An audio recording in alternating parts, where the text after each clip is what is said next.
Good morning mga idol. Full picture po ng Hap and Sons Game Farm from Surigao City. Ako po, ang location po natin is from Surigao City, Caraga Region. Yan. Kasi pag nag-vlog po ako, marami kaagad nagtatanong kung anong location ko po. So Surigao City, Caraga Region, Surigao del Norte. Yan po. Okay? So ngayon, nandito po tayo sa hardening area po natin.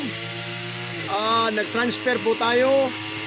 Nilipat po natin para mag-disinfection. Yung banda doon, ginagrass katilan. Yan. Ito po ay i-release ngayon October 30 na ata. Yung talaga. Kasi para barako na po yung mga idol po natin na mga battle cross at saka process at saka tawag nito mga materials, mga idol. So tingnan natin ho, tara. Medyo maingay kasi may nagra-grass cutter. Kailangan po talaga sa manukan po natin ay magmamasid po tayo ng kalinisan. Yan po mga idol. Huwag nating hayaan na madumi, mabaho ng ipot yung ano po natin. Tawag dito, yung area po natin. Dahil yan po ang tawag dito, nagbigay ng dahilan na magkasakit po yung mga manok natin. Una-una na yan, magkasipon, magkahalak. Dahil sa ipot, pag nag-stop, nagiging bahong amonya.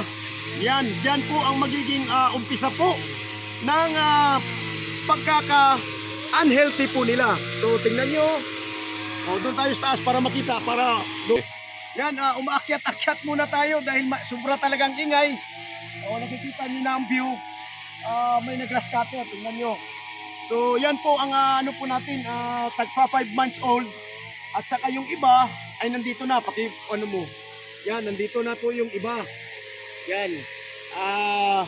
This is the second batch, yung pinapakita. Yung first batch nandun na doon banda, kataas dahil marunong na po dapo sa hapunan po nila.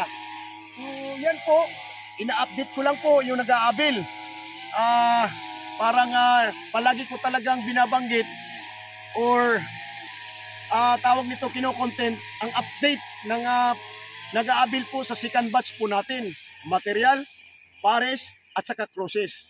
So disclaimer, ang ginagawa po namin dito, wala pong nasaktan. No animals were harmed in the making of this video mga idol.